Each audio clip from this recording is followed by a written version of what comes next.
Hello, this is Marvelous Action Figures, and I'm Paul, and this is my top 10 action figures, all ranges of 2024.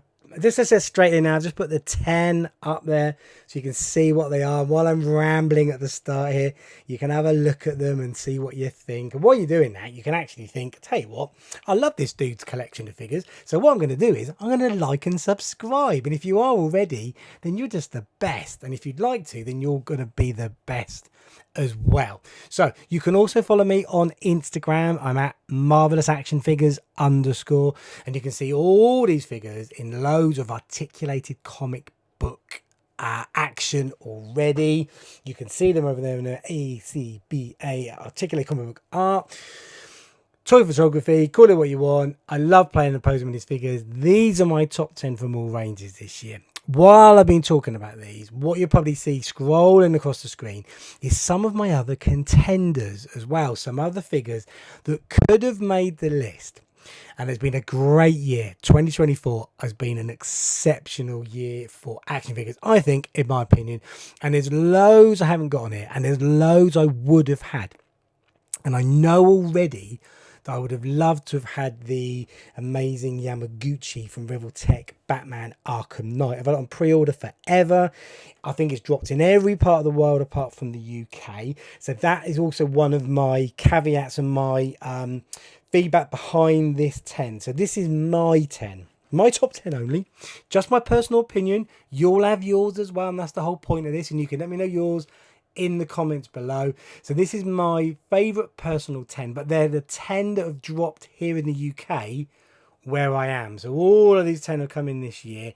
Some are easier to get than others, and like I say, some are a lot harder to get. So I think a lot of people's 2024 figures will probably end up being in my 2025 figures. As I say, some notable mentions there is the amazing Yamaguchi Batman Arkham Knight, and I know the Marvel Legends Black Suit Spider-Man from the new Secret Wars range is definitely going to be in my top 10 next year. Would have loved to have got it this year, but not to be. So while I've been rambling, there's been loads of figures on the screen already, and hopefully that's kept you amused and entertained while I go through. But here are my 10, and they are in no particular order at this stage. They are the Yola Park Optimus Prime. There's the AMK Pro range for the 40th anniversary glorious figure. Then you have the amazing Yamaguchi from Revoltech Moon Knight. Then you have the Batman Nightfall, which is the Mafex figure. Moving up here, you have the Diamond Select Captain America comic book version. Then you have a reissue. This is why this is in there. It's the 2024 reissue for the Mezco Popeye. Then you've got the Marvel Legends Punisher that came from the 2-pack with Bushwhacker. So this is the Punisher War Journal version. You have the Mafex Daredevil here at the front.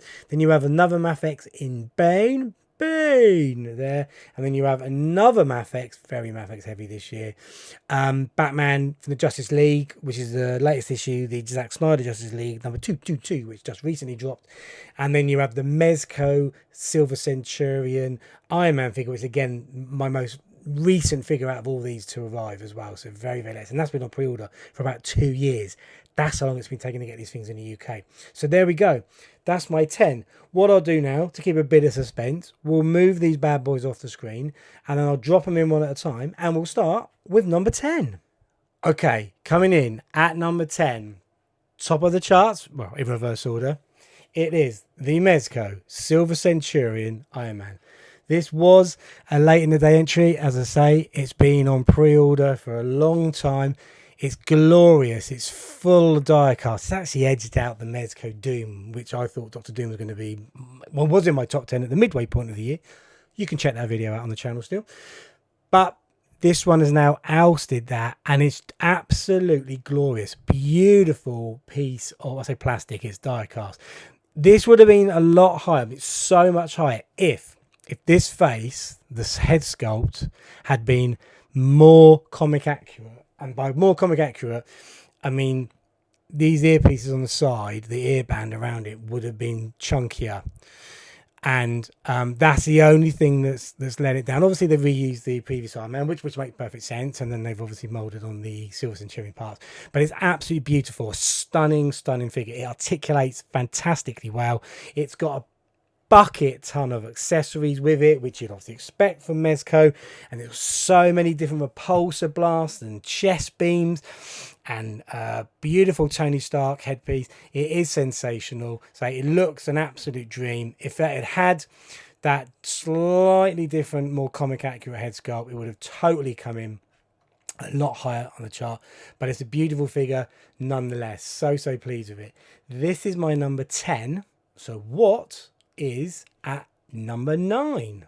At 9, toot toot, bye bye the Sailor Man. So this one caught me completely by surprise. I'm a huge Popeye fan. Loved the cartoons, loved the comics when I was a kid. Absolutely loved that whole sort of folklore around Popeye. And then a few years ago, I saw the Mezco version of Popeye, and there's a couple of figures pop up, start seeing it on Instagram and people's toy photography, and I hadn't seen it before, and I completely missed it.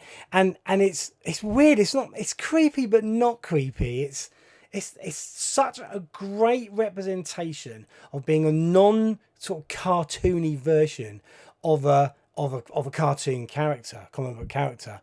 It's just taken me by absolute surprise. It's so good. Absolutely beautiful figure. There's so much about it to love and admire. Again, it's Mezco, so there's a boatload of accessories with it. You've got a jacket, and you've got a sort of beanie hat that goes with it as well, and you've got the sailor's hat that goes with it, and then you've got the pipes.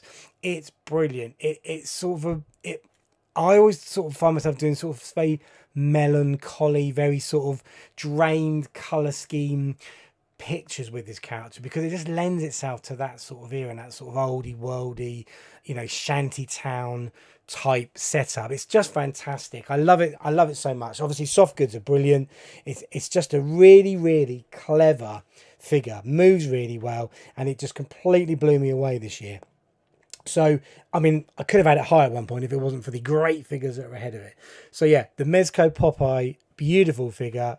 Very happy to have this in my collection. I might try and get the white top version to go with it. I need a blue toe now.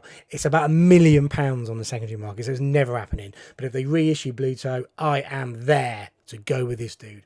Okay, Popeye's 9. Who's 8? 8. It's getting darker. It's gone from Funny Popeye to Frank Castle, the Punisher. Marvel Legends from Hasbro's Frank Castle, the Punisher.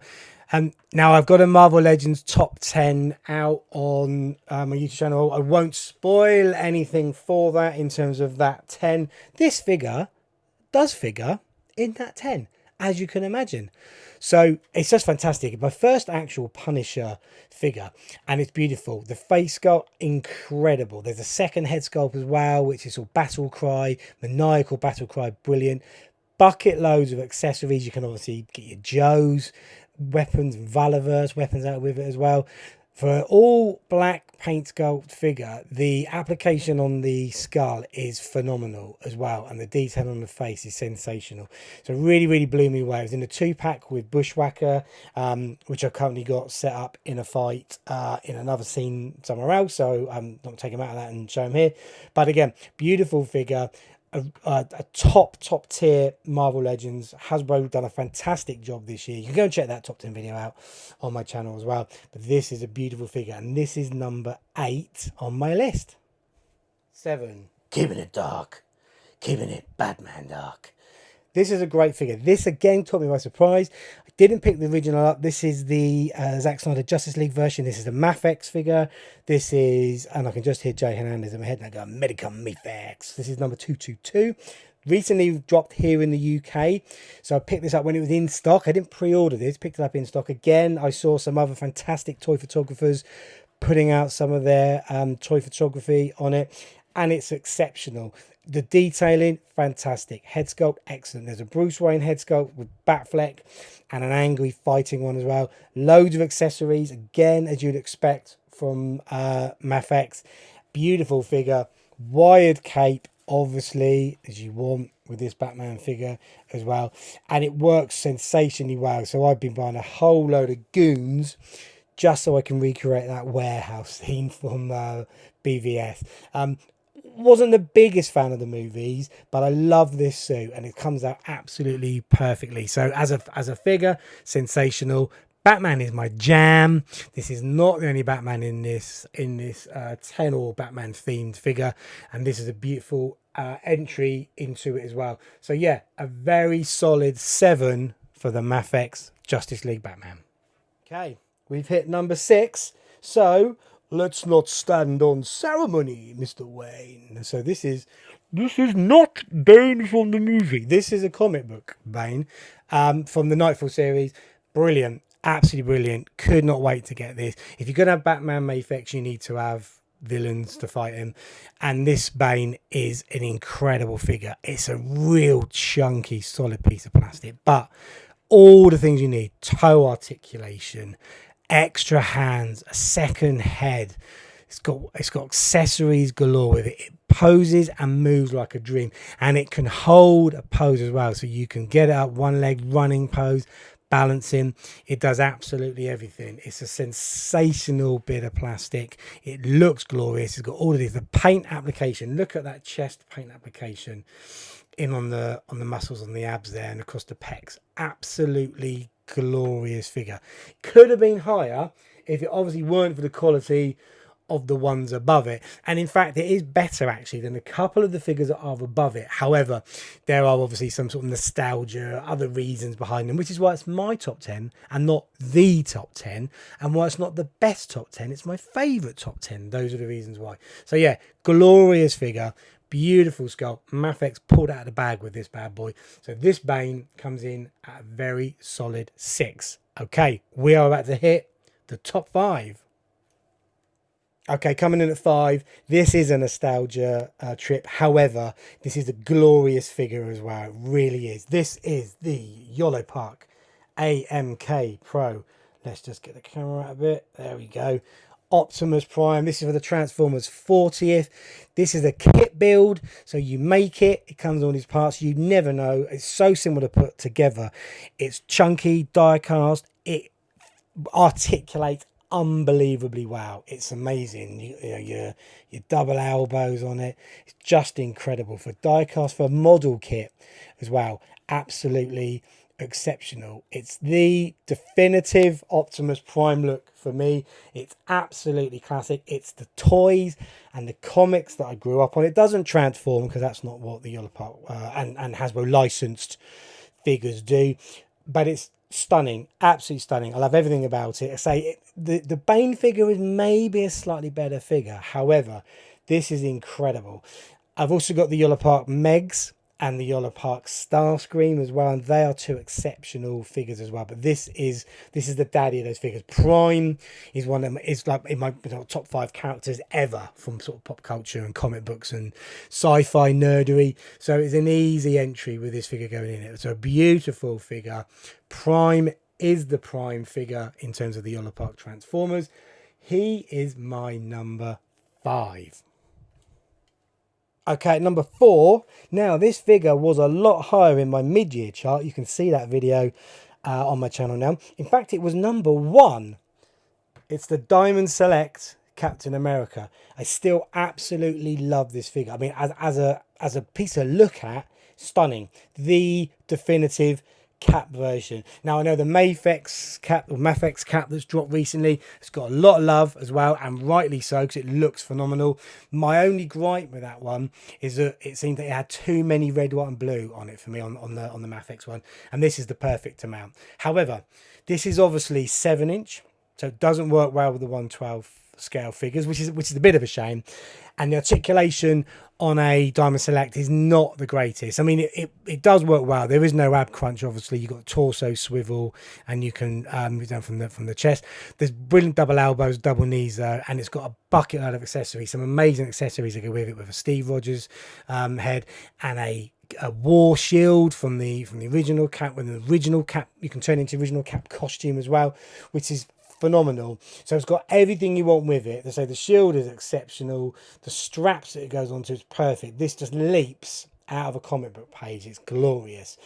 Again, if it was 1/12 scale, it would just be an absolute, it would probably be number 1, to be honest. and the slight articulation let down around the torso, but a solid figure. And sitting on my shelf, which I just look at every day and love it, it's the best. It's beautiful. So it was number 1 at the midpoint. It's now number 4, which means there's 3 figures which are above it. And let's look at those 3 right now. Okay, at 3 is a figure that in my previous top 10 at the midpoint of the year was number 3, and it stays number 3. It's the Revoltech Amazing Yamaguchi Moon Knight. Now, weirdly, let's get the camera in there a little bit more. Now, weirdly, this is held its position above Captain America, which was number 1. And really, the reason for that is, and maybe I should have had it higher in the first place, but I was blown away by the look of that Cap figure initially. But this is just the Moon Knight. It just, I mean, if you know Revoltech figures, they are extreme articulation. You can get them into fantastic crouch poses and super heightened poses, very straight out of a comic book. They have the greatest wire capes it's possible to have. They're exceptional. This is a heavy cape on this figure. It holds its position. It doesn't impact the way the figure stands or moves. And the reason this has held its position at 3 and the Batman's moved up, the Captain America's moved up to 4, is because I play with this figure all the time. It's just so great to pose, and you can do everything mean and moody, and it just gets into any of the articulations that you want to have of it. So it's just so much fun. And let's face it, that is the point of these figures. So much fun. So yeah, the Revoltech Amazing Yamaguchi Moon Knight holds its position at number 3, and that leaves us 2 figures. Okay, 2 left. For those that were keeping score, remember what was in the montage at the start. Here's the final 2. 2 Mafex figures. It's really been the year of Mafex for me. Mafex Daredevil and the Mafex Batman Nightfall. 2 awesome figures. Really, really awesome. This, for me, this is my Batman. This is the Batman I grew up as a kid reading. The Norm Breyfogle, the Jim Aparo, the Neil Adams. That look, that blue, the yellow oval, the yellow belt, that style, that is absolutely the Batman of my dreams. So when this figure dropped, there was no way I was not getting it. It's perfection. The cape is fantastically articulated. There's a second cape which comes with the Nightfall version that's got the bat horns on the collar of it, on the cape, and the deeper, the longer ears on it, and the rebreather. Phenomenal things. Got absolutely everything. And then there's this Daredevil figure. Now, notice I haven't told you which is 1 and 2 yet. This Daredevil figure. So when it first came out, and there was a video on my channel about this, when the preview images first came out, it looked really odd. It looked thin, too thin. The colours didn't look right on it, and I wasn't keen. Now, I don't have a Marvel Legend Daredevil. I've always missed out on the Marvel Legend Daredevils when the first set came out, or with the 3-pack. I slept initially on the 3-pack with Bullseye and Elektra in a white costume, which was a huge mistake, to be honest, because looking at it now, I really should have dived in and got it. I had a lot of figures coming in at that point, so I sort of slept on it, and I really wish I hadn't. So we don't actually have any of the Daredevils. So then this bad boy dropped, and then I started seeing the reviews of the figure, and my goodness, they were incredible. And it just blew me away. So I thought, I think I've got to get it. I think I've got to get it. And get it I did. And so it just absolutely blew me away. So one of these is number 2 and number 1. And I'm going to tell you which way it is. And I'm going to take them away and bring back the winner. It was close. It was so close. I flip-flopped between them so many times. But the Mafex Daredevil is my action figure of 2024. For all the reasons I've just said, as much as I just love that Batman figure, it's just me. It's my comic book dreams from my childhood. But this figure just absolutely blew me away. It's the perfect definitive Daredevil. There's nothing you can't do with it articulation wise. The paint sculpt, the accessories, they've covered everything with it. Toe arc, the lot. It's glorious. So I'm just so happy with this figure. There's endless posing. Again, you can check it out on my Instagram. The endless posing that's gone on with this figure. It's just been a joy to have. And speaking of joy, that's all the joy I've had talking about these figures on this video. I hope you've enjoyed it. So I think we've got a pretty good top 10. I'm quite happy with that top 10. I'm very happy with that top 10. So loads I could have had in there, but I'm so pleased with what we've seen this year for action figures. They've just been absolutely the best of the best this year. It just keeps getting better and better. So with that, let's put a couple of other ones in there. So I will sign off now, and I will say thank you very, very much indeed for sticking with me on this video. If you've been with me all year, then I really appreciate it. Thank you very much indeed. And if you want to keep sticking with me and keep watching my videos, and do like and subscribe and keep following the channel and give it a share and keep loving your action figures. Let me know what I've missed, what I've got wrong. What do you think? I'll be always really keen to know what people have done with their figures and what their favourites are. And is any I'm missing that I should get and I should go back and pick up? And let me know what you're looking forward to in 2025 as well, because that's going to be equally as exciting. So that is it for now. We're all off to gonna just stare at these figures and play with these figures for ages. Do the same with yours. Have a great time, and I will see you very soon on another video. Don't forget there's a Marvel Legends top 10 out there you can check out as well for 2024, and I'll see you again soon. Thanks for watching. Bye for now.